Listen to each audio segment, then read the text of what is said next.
Hello and welcome everyone to our today's meeting. Today is Thursday, the 17th of October, and we are here at the IAC Congress in Milan. By my side is Simon Fees. He's the director of the British Interplanetary Society. And I invited him to our booth. And also I have here Adriano Ortino. He is the founder of the Space Renaissance International and one of our vice presidents and former president. And I will talk with him about SDG 2. So first of all, welcome, Simon. Thank you very much for the invitation. Yeah. Yes, in the past we worked together in different fields, mostly in the art field, because one of your members is also a member of us, Stephen Simon, and we cooperated. But I have I've learned that you have from the 11th to the 13th of November conference, a 3-day conference in London, and I would like to ask you to tell us more about this. Sure, thank you very much. Yes, we have a conference in London between the 11th and 13th of November this year called Reinventing Space. It's an international conference which invites everybody to talk about topics for advancing humanity's presence in space. We pick a different theme each year, and this year the theme is the commercial revolution. So that means that we'll be looking at topics involving the increasing use of space and the increase in commercial activity, what some of the issues are and the potential challenges for that, but also the opportunities that brings, both for enhancing life on Earth, but also the future activity in Earth orbit and beyond. So the conference itself is broken into 3 separate days, looking at the near term, the far term beyond the moon, and then looking at the strategic pathways for linking the near term developments and that longer term vision.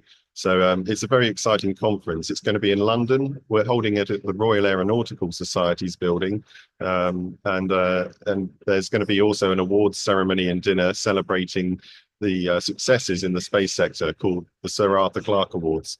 So I urge you to check it out. And we've got a fantastic program with a great lineup of keynote speakers. So, yeah. And the deadline has not passed already. People can still apply for this conference. And is there a reduction for students or? Yeah, so there is a special rate for students as well, and registration is still open. On the 3rd day, we have a Space Careers Day as well. So we're going to be inviting people from industry to help speak to students, provide mentoring, and we will do speed mentoring and actually have a workshop, which we will discuss the topic of the conference, the commercial revolution. And that will be a topic for the Space Careers Day, and they will present in the main conference session and write a follow-up report, which will project the voice of the next generation. That's our plan. So, yeah. Oh, that sounds really, really, really good. And Adriano, do you have any question about the conference? Do you think to go there? Yeah. Well, I hope so. And that would be very interesting to bring our proposal and our message and position and our campaign to the BIS, and so I will be very, very, very happy to join. And I would like to talk about our proposal of adding an 18th SDG to the UN 2030 agenda that currently doesn't talk about space in any way. On the 17th SDG, space doesn't exist. So we need to fill the empty slot in the lower right corner. So I would like before you go into this matter, I would like to ask: is there still the possibility to register as a speaker? Yeah. I think that the main program has closed in speakers, but there may be opportunities still to pitch ideas and initiatives at the conference. So yeah, very much so. There will be opportunities to pitch any sort of initiative or idea within a special sort of pitching session. So I think it'd be great, and I think this is something that we're looking at as well. I'm very inspired by the amount of work you're putting into this, and we're taking a closer look at it.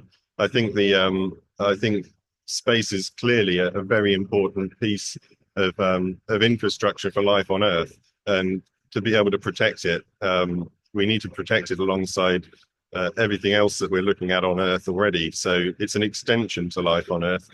We utilize space every day for so many different applications, and we're only going to increase our dependence on space. So it really does need to have a specially protected status. Yeah. Before we go into this matter, last question: where can people register? Is there a link in your page, or how can they register? Yep. Okay. So the conference is called Reinventing Space.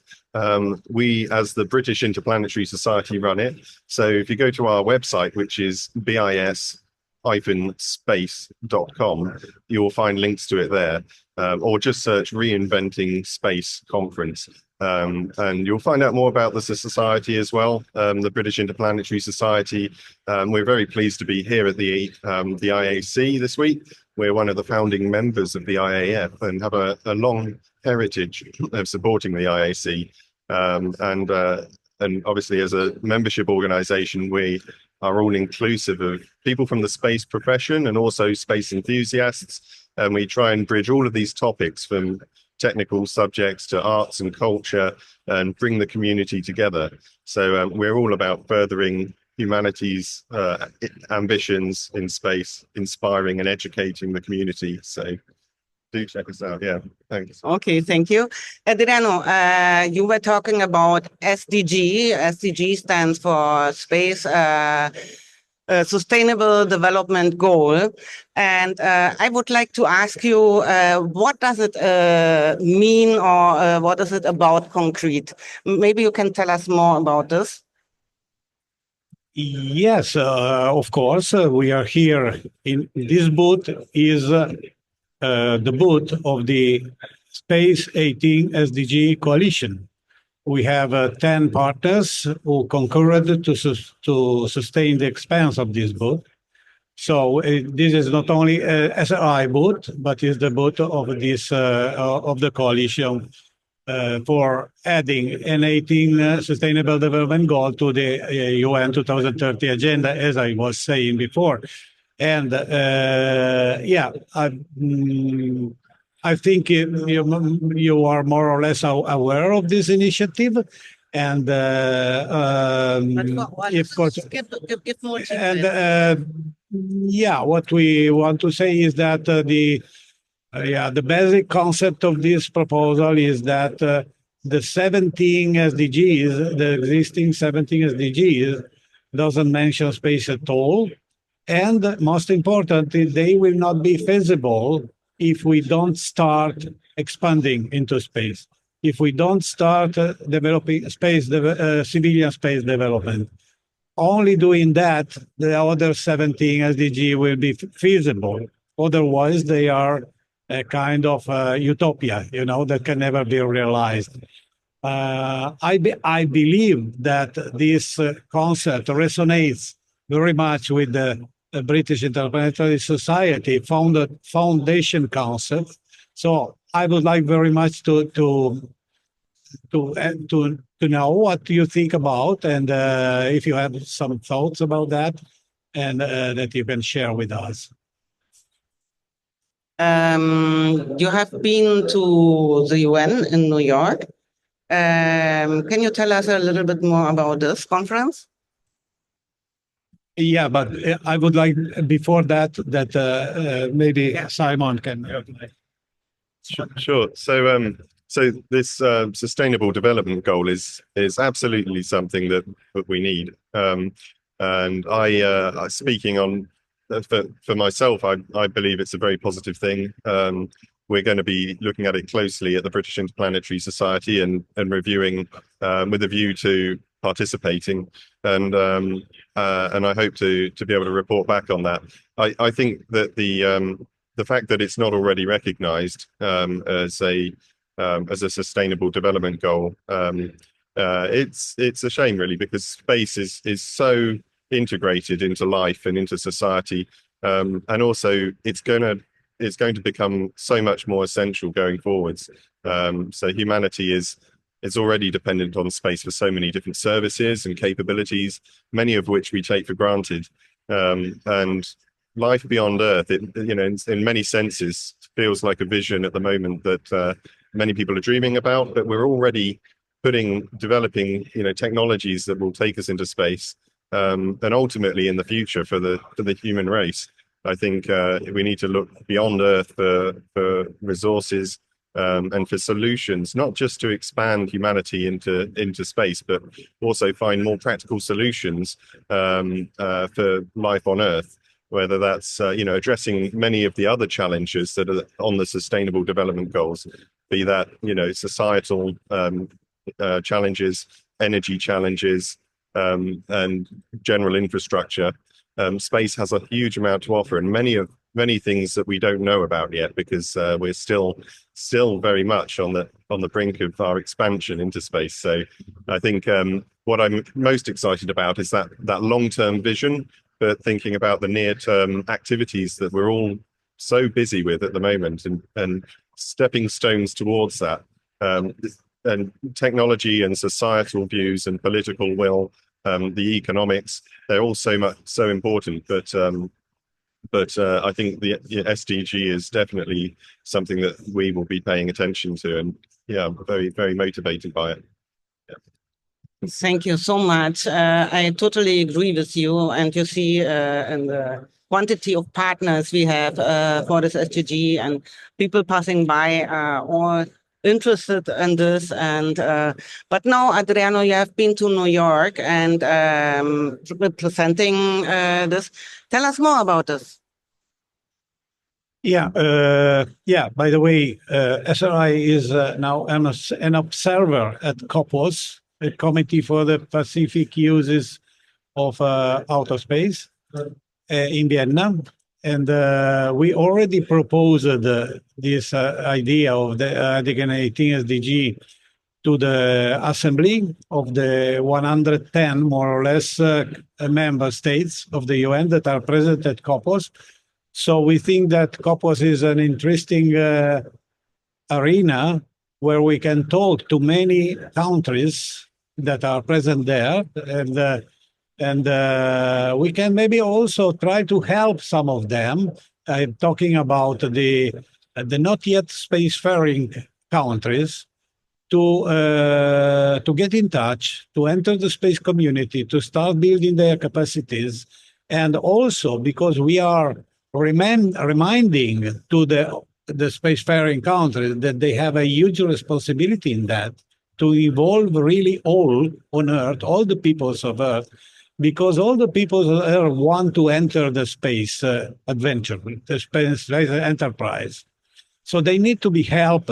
They don't have to make the long road that the spacefaring countries have made from the 60 years ago. No, they can profit of our experience, and so they can enter quickly in the game and give their contribute too, because we also need them, their know-how. If they are agricultural, let me say, we need agricultural know-how in space. The space community, the space settlers will need very much the experience and know-how of the people who know how to raise food, and also to manage water environments, because in our settlements in space we will also need water environment. We will need green. We will need vegetables. We will need everything. The same biome that we have on Earth, we have to reproduce that. So this is something. It has to do with the change of paradigm from exploration to settlement. It means to think about living and working in space and preparing all the conditions for. No, so I think that this is the main task of the space community, what we call the space community, the space advocacy organization. Also inside UN, for instance, to organize a critical review of the Space 2030 agenda. That, if you read the text, if you read the text, you will see that space settlement is not considered at all. It only considers space technologies, satellitary technologies for Earth, but not civilian space development. So this is an important point that we want to. We have prepared a paper that we will share with all the other organizations with 39 amendments, proposal amendment for the Space 2030 agenda. I think 2025 it will be discussed at COPOS, the review of the agenda. So it's an important opportunity to enhance our positions that we need to start thinking about settlement. Yeah. So, okay. Do you want to Yeah, sure. do a remark? Yeah, and I think with space settlement, society has a huge role to play. The community beyond the space community as well. Sorry, I'm yeah. so I'm understanding everything you said. Oh, okay. Okay. Sorry that I don't. No, that's fine. No, not at all. No. So I think a lot of it, the vision of settlement in space has to do with motivation of society as well. It has to be compelling enough for people to think, actually, going to space is going to be as equal quality of life or interest to life on Earth. And I think that's a big challenge because we're so familiar with life on Earth. So I think we have to continue to develop, the systems and technologies to enable safe habitation in space. And we're talking about things that are, quite a large scale as well. So it's an expensive activity, but I think there are stepping stones along the way that we can, demonstrate not just the technology, but the kind of motivation, the motivational drivers for being in space. And some of that might be for research and exploration to begin with. It's interesting to see how potentially tourism fits into that as a way of getting people into space, but then developing the economic environment for activity in space, human activity in space is important, and I think we're all going in the right direction here. But there's so much to do, and we look forward to advocating for many of these initiatives. So, yeah, thanks. I think you are totally right, and we have seen since we have the private space industry, it has got a real push, and but in general, many universities, many researchers are looking for new materials, food production in space, and so on. And it also helps us on Earth. If you see food production in space, you think how they can do it in a small room, and we also think on Earth how we can put it on a smaller room, to say so. And also the new materials we use it, and many things which were developed for space now we can use it on Earth. And I think it's a good interaction, to say so. Yeah, a mutual exchange, and I hope it will convince more and more people to go into space, because many people say, just yesterday was the question, why should we do that if we have hunger on Earth and so on. And we nevertheless we should do that. And I think it's very good to be curious and to go forward with going into space. And what you said, fascination. I think many people are fascinated by going into space, and Adrian was an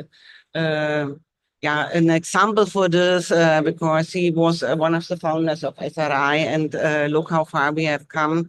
Now we are playing a role internationally, and many people know us and want to join us and want to cooperate with us. And we think it is very important to do it together and not have only competition. If not, we can bundle our forces and go forward in this. So, do you want to add something? No, it's an important thing because unfortunately, Jerry Stone is a member of British Interplanetary Society since a very long time. Yeah. And he's also in the board of Space Science International. And he wanted to be here. He had to give a paper, but unfortunately his health condition didn't allow him to come.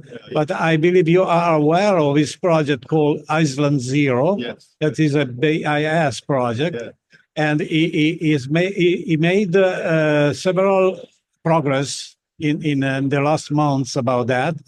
And it comes to describe a prototype of that. A small demonstrator, let me say. That's a very, very interesting project, and I think maybe we could talk together how to give a boost to that project. Maybe with ESA, we could try to have an ESA contract for at least a feasibility phase A project. So I think this maybe is something we have to think about. What do you think? Yeah, and actually, it is a great shame that if Jerry isn't here, then he's been working on and presenting his concept for Island Zero, which I think the demonstration of space habitats is it's often thought of as a very very sort of long-term vision, something that we're not able to do at the moment. We've got other priorities, but actually it's quite fundamental. Some of the topics discussed for housing populations in orbit, there's a lot there to look at, and I think we should break down some of the priority sort of technologies or approaches for such settlements, and doing some more feasibility work. And it would be nice to see, a real sort of more engineering feasibility, economic feasibility, and show how we can get there from today's current initiatives in the space sector.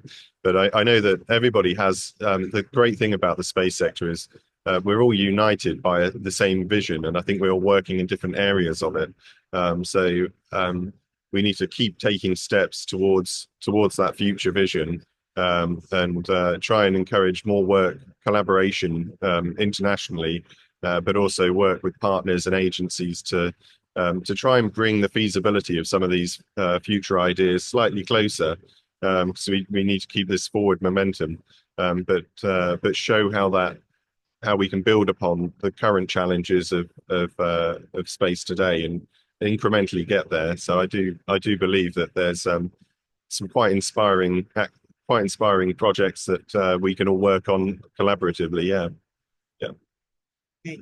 I have to apologize that I get up for the listeners here because we are still in our booth and I have to attend some people coming around, so I will not be unpolite. I think we can close here, and I'm really, really happy that you have come to join us. We have, although I don't know if you will publish this before the IAC will end, and people can see that we have your conference material here, and we also have here the SDG material. So please come around. We are in MSD01, or you can go to the British Interplanetary Society. The booth is? Yeah, the booth is over at, I've got it written here, MNA20 in the North Hall. I do come along. Yeah. Yes, come along. You can come with someone. And we have in both booths our materials presented, so you can pick up here the material for the conference or the information, and as well as the booth from the British Interplanetary Society. So I thank you all for being here. Adriano, he wants to take a photo from us. Yeah. Okay. thank you for joining us, and thank you for the people listening us, and thank you for being here. Yes, thank you, Thank Sabrina. you. Thank you, everyone. Thanks for being here. Yeah, it's a Okay. pleasure. Bye.